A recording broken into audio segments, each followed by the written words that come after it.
നമസ്കാരം.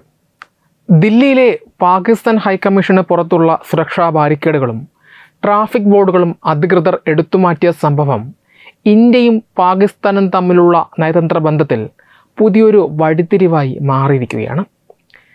വിസ സെക്ഷന് സമീപമുള്ള ക്യൂ ലൈനറുകളും കോമ്പൗണ്ടിൻ്റെ പുറം ഭാഗത്തെ സുരക്ഷാ സംവിധാനങ്ങളുമാണ് അധികൃതരുടെ ശക്തമായ ഇടപെടലിലൂടെ നീക്കം ചെയ്തത്. ഇസ്ലാമാബാദിലെ ഇന്ത്യൻ ഹൈക്കമ്മീഷന് പുറത്തുണ്ടായിരുന്ന സുരക്ഷാ ബാരിക്കേഡുകൾ പാക് അധികൃതർ ദിവസങ്ങൾക്ക് മുൻപ് എടുത്തു മാറ്റിയിരുന്നു. ഇതിനു പിന്നാലെയാണ് സമാനമായ നടപടി ദില്ലിയിലും ഉണ്ടായിരിക്കുന്നത്. ഇരു രാജ്യങ്ങളും തമ്മിലുള്ള നയതന്ത്ര അസ്വസ്ഥതകൾ എത്രത്തോളം ആഴത്തിലുള്ളതാണെന്ന് വ്യക്തമാക്കുന്നതാണ് ഈ പുതിയ സംഭവ വികാസങ്ങൾ. ഈ സംഭവങ്ങളുടെ പ്രധാന പശ്ചാത്തലം പരിശോധിക്കുമ്പോൾ അമേരിക്കൻ പ്രതിനിധിയുടെ കശ്മീർ സന്ദർശനവും അതിനെ തുടർന്ന് പാകിസ്ഥാൻ സ്വീകരിച്ച പ്രതിഷേധ നിലപാടുകളുമാണ് ഈ നയതന്ത്ര ഉരസലുകളിലേക്ക് കാര്യങ്ങളെ എത്തിച്ചതെന്ന് വ്യക്തമാകും. അമേരിക്കൻ അംബാസഡറും ദക്ഷിണ മധ്യേഷ്യൻ പ്രത്യേക ദൂതനുമായ സെർജിയോ ഗോർ ജമ്മു കശ്മീർ സന്ദർശിക്കുകയും കശ്മീരിനെ ഇന്ത്യയുടെ അവിഭാജ്യ ഘടകമായി പരസ്യമായി വിശേഷിപ്പിക്കുകയും ചെയ്തിരുന്നു.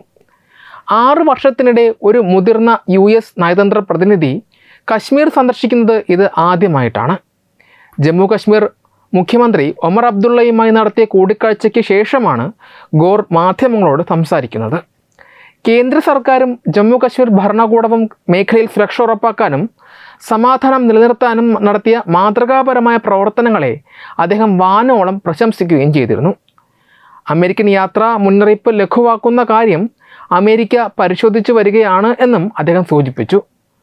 മെഹ്ബൂബ മുഫ്തി ഉൾപ്പെടെയുള്ള കശ്മീരിലെ നേതാക്കളും ഈ സന്ദർശന വേളയിൽ യാത്രാ മുന്നറിയിപ്പ് പിൻവലിക്കണമെന്ന് ആവശ്യപ്പെട്ടിരുന്നു.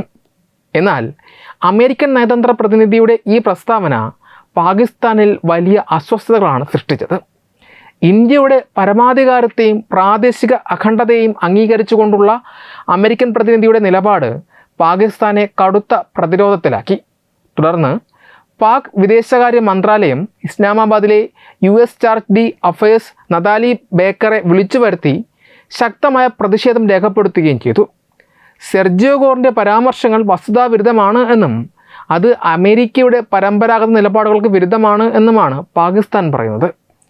കശ്മീർ വിഷയത്തിൽ മൂന്നാം കക്ഷികളുടെ ഇടപെടൽ ആവശ്യമില്ലെന്നും ഇന്ത്യ പാകിസ്ഥാൻ പ്രശ്നങ്ങൾ ഉഭയകക്ഷി ചർച്ചകളിലൂടെ പരിഹരിക്കണമെന്നുമാണ് അമേരിക്കയുടെ ഔദ്യോഗിക നിലപാടെന്നും പാകിസ്ഥാൻ അന്ന് ചൂണ്ടിക്കാണിച്ചു.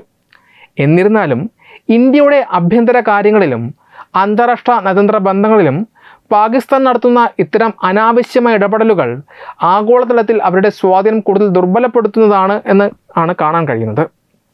ഇത്തരത്തിലുള്ള കടുത്ത നയതന്ത്ര പോർമുഖങ്ങൾക്കിടയിലാണ് ദില്ലിയിലെ പാകിസ്ഥാൻ ഹൈക്കമ്മീഷന് പുറത്തെ സുരക്ഷാ ക്രമീകരണങ്ങൾ അധികൃതർ പൊളിച്ചു മാറ്റിയത്. ഔദ്യോഗികമായി ഇരു സർക്കാരുകളും ഈ നടപടിയെയും US അംബാസഡറുടെ സന്ദർശനത്തെയും തമ്മിൽ നേരിട്ട് ബന്ധപ്പെടുത്തി പ്രസ്താവനകൾ നടത്തിയിട്ടില്ല എങ്കിലും നയതന്ത്ര തലത്തിലുള്ള പരസ്പരമുള്ള പ്രതിഷേധങ്ങളുടെ തുടർച്ചയായിട്ടാണ് രാഷ്ട്രീയ നിരീക്ഷകർ ഇതിനെ വിലയിരുത്തുന്നത്. ഹൈക്കമ്മീഷന് മുന്നിലെ തകർന്നു വീണ ഗേറ്റുകളും ലോഹ ഫ്രെയിമുകളും തറയിൽ ചിതറിക്കിടക്കുന്ന കോൺക്രീറ്റ് അവശിഷ്ടങ്ങളും നിലവിലെ അവിശ്വാസ അന്തരീക്ഷത്തിൻ്റെ ആഴം വ്യക്തമാക്കുന്നതാണ്. ചുരുക്കത്തിൽ ജമ്മു കശ്മീരിലെ ജനജീവിതം സാധാരണ നിലയിലേക്ക് മടങ്ങുന്നതിനെയും മേഖലയിൽ സമാധാനം പുനഃസ്ഥാപിക്കുന്നതിനെയും അന്താരാഷ്ട്ര സമൂഹം അംഗീകരിക്കുമ്പോൾ അതിനെ അംഗീകരിക്കാൻ തയ്യാറാകാതെ പഴയ വാദങ്ങളിൽ തന്നെ ഉറച്ചു നിൽക്കുന്ന പാകിസ്ഥാൻ്റെ സങ്കുചിത രാഷ്ട്രീയ നിലപാടുകൾ തന്നെയാണ് ഇത്തരം പുതിയ നയതന്ത്ര സംഘർഷങ്ങൾക്ക് ആക്കം കൂട്ടുന്നത്. ദില്ലിയിലെ ചാണക്യപുരി നയതന്ത്ര മേഖലയിൽ സ്ഥിതി ചെയ്യുന്ന പാകിസ്ഥാൻ ഹൈക്കമ്മീഷൻ ഓഫീസ് അതിൻ്റെ ചരിത്രത്തിലുടനീളം നിരവധി വിവാദങ്ങളുടെയും സുരക്ഷാ പ്രതിസന്ധികളുടെയും കേന്ദ്രമായി മാറിയിട്ടുണ്ട്.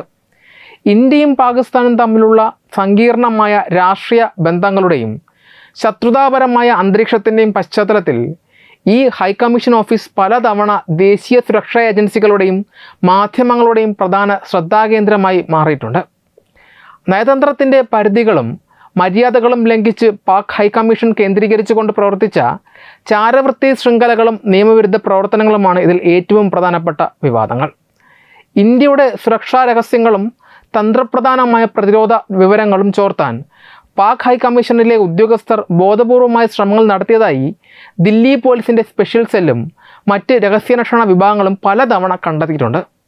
നയതന്ത്ര പരിരക്ഷയുടെ സുരക്ഷിതത്വത്തിൽ നിന്ന് ഇന്ത്യൻ പൗരന്മാരെയും സൈനിക ഉദ്യോഗസ്ഥരെയും പണത്തിൻ്റെയോ മറ്റ് പ്രലോഭനങ്ങളുടെയോ സ്വാധീനത്തിൽ കുടുക്കി രേഖകൾ കൈക്കലാക്കാൻ ശ്രമിച്ച നിരവധി സംഭവങ്ങൾ ഇതിനോടകം തന്നെ പുറത്തു വന്നതുമാണ്.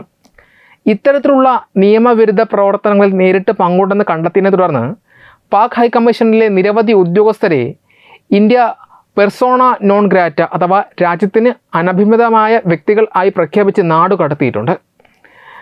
ഹൈക്കമ്മീഷൻ ഓഫീസിനുള്ളിൽ വെച്ചോ നയതന്ത്ര ഉദ്യോഗസ്ഥരുടെ നേരിട്ടുള്ള നേതൃത്വത്തിലോ രഹസ്യരേഖകൾ കൈമാറുന്നതിനിടയിൽ ചാരന്മാർ പിടിയിലായ സംഭവങ്ങളും രാജ്യത്ത് വലിയ കോലാഹലങ്ങൾ സൃഷ്ടിച്ചിട്ടുണ്ട്.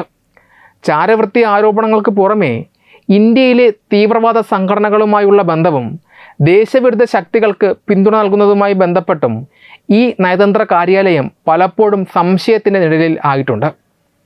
ഇന്ത്യയിൽ വിവിധ ആക്രമണങ്ങൾ ആസൂത്രണം ചെയ്യുന്നവരുമായും വിഘടനവാദ ഗ്രൂപ്പുകളുമായും പാകിസ്ഥാൻ ഹൈക്കമ്മീഷനിലെ ചില ഉദ്യോഗസ്ഥർ അനധികൃതമായി ബന്ധപ്പെട്ടിട്ടുണ്ടെന്ന കണ്ടെത്തലുകൾ ഇന്ത്യ ശക്തമായി മുന്നോട്ട് വച്ചിരുന്നു. ഇരു രാജ്യങ്ങളും തമ്മിൽ സൈനിക സംഘർഷങ്ങളോ അതിർത്തി പ്രശ്നങ്ങളോ ഉണ്ടാകുമ്പോഴെല്ലാം ദില്ലിയിലെ പാക് ഹൈക്കമ്മീഷന് മുന്നിൽ ശക്തമായ പ്രതിഷേധ പ്രകടനങ്ങളും സുരക്ഷാ മുന്നറിയിപ്പുകളും ഉണ്ടാകാറുണ്ട്. ചുരുക്കത്തിൽ ഇരു രാജ്യങ്ങളും തമ്മിലുള്ള അവിശ്വാസത്തിൻ്റെയും നയതന്ത്ര ഉരസലുകളുടെയും ഒരു പ്രധാന പ്രഭവ കേന്ദ്രമായി ദില്ലിയിലെ പാകിസ്ഥാൻ ഹൈക്കമ്മീഷൻ ഓഫീസ് ചരിത്രപരമായി തന്നെ സ്ഥിരമായി അടയാളപ്പെടുത്തപ്പെട്ടിരിക്കുന്നു. ഇന്ത്യയും പാകിസ്ഥാനും തമ്മിൽ ദീർഘകാലമായി നിലനിൽക്കുന്ന കടുത്ത ശത്രുതയുടെയും അതിർത്തി തർക്കങ്ങളുടെയും പശ്ചാത്തലത്തിൽ രാജ്യതലസ്ഥാനമായ ദില്ലിയിൽ പാകിസ്ഥാൻ ഹൈക്കമ്മീഷൻ എന്തിന് പ്രവർത്തിക്കുന്നു എന്നത് പലപ്പോഴും സാധാരണക്കാരായ ജനങ്ങളിൽ ഉയരുന്ന ഒരു സ്വാഭാവിക സംശയമാണ്. പരസ്പരം ശത്രു രാജ്യങ്ങളായി കണക്കാക്കപ്പെടുന്ന രാജ്യങ്ങൾ തമ്മിൽ നയതന്ത്ര കാര്യാലയങ്ങൾ നിലനിർത്തുന്നത് വിചിത്രമെന്ന് തോന്നാമെങ്കിലും അന്താരാഷ്ട്ര നയതന്ത്ര നിയമങ്ങളുടെയും പ്രായോഗിക രാഷ്ട്രീയത്തിൻ്റെയും അടിസ്ഥാനത്തിലാണ് ഇത്തരം കാര്യാലയങ്ങൾ പ്രവർത്തിക്കുന്നത്. ഇരു രാജ്യങ്ങളും തമ്മിൽ യുദ്ധസമാനമായ സാഹചര്യങ്ങളും കടുത്ത നയതന്ത്ര ഉരസലുകളും ഉണ്ടാകുമ്പോഴും എംബസികൾ പൂർണ്ണമായി അടച്ചുപൂട്ടാത്തതിന് പിന്നിൽ നിർണായകമായ പല കാരണങ്ങളുമുണ്ട്. ഇതിൽ ഏറ്റവും പ്രധാനപ്പെട്ട കാരണം ഇരു രാജ്യങ്ങൾക്കും ഇടയിലുള്ള ആശയവിനിമയത്തിനുള്ള ഔദ്യോഗിക ചാലകം നിലനിർത്തുക എന്നതാണ്. എത്രത്തോളം കടുത്ത ശത്രുതയുണ്ടായാലും ഇരു സർക്കാരുകൾക്കും നേരിട്ട് ആശയവിനിമയം നടത്താനോ ഒരു പ്രതിസന്ധി ഘട്ടത്തിൽ സന്ദേശങ്ങൾ കൈമാറാനോ ഒരു നയതന്ത്ര ഇടം എപ്പോഴും ആവശ്യമാണ്. അതിർത്തിയിൽ സംഘർഷങ്ങൾ ഉണ്ടാകുമ്പോഴോ നയതന്ത്ര തലത്തിൽ പ്രതിഷേധങ്ങൾ അറിയിക്കേണ്ടി വരുമ്പോഴോ വിദേശകാര്യ മന്ത്രാലയത്തിലേക്ക് അംബാസഡറെയോ നയതന്ത്ര പ്രതിനിധിയോ വിളിച്ചു വരുത്തി ഔദ്യോഗികമായി അതൃപ്തി രേഖപ്പെടുത്താൻ ഇത്തരം എംബസികൾ കൂടിയേ തീരൂ. നയതന്ത്ര ബന്ധങ്ങൾ പൂർണ്ണമായി വിച്ഛേദിക്കപ്പെടുന്നത് ഇരു രാജ്യങ്ങൾക്കും ഇടയിലുള്ള സമാധാന ചർച്ചകളുടെ അവസാന സാധ്യതകളെ കൂടി ഇല്ലാതാക്കും. ഇതിനു പുറമെ ഇരു രാജ്യങ്ങളുമായി ജീവിക്കുന്ന സാധാരണക്കാരായ പൗരന്മാരുടെ ആവശ്യങ്ങളും നിയമപരമായ കാര്യങ്ങളും കൈകാര്യം ചെയ്യാൻ എംബസികളുടെ പ്രവർത്തനം അത്യന്താപേക്ഷിതമാണ്.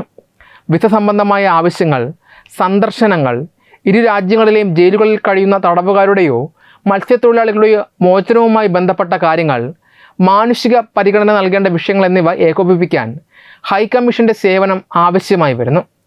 ഔദ്യോഗികമായി യുദ്ധം പ്രഖ്യാപിക്കാത്ത കാലത്തോളം അന്താരാഷ്ട്ര തലത്തിൽ അംഗീകരിക്കപ്പെട്ട വിയന്ന കൺവെൻഷൻ പ്രകാരമുള്ള നയതന്ത്ര മര്യാദകളും നിയമങ്ങളും പാലിക്കാൻ ഇന്ത്യയും ബാധ്യസ്ഥരാണ്.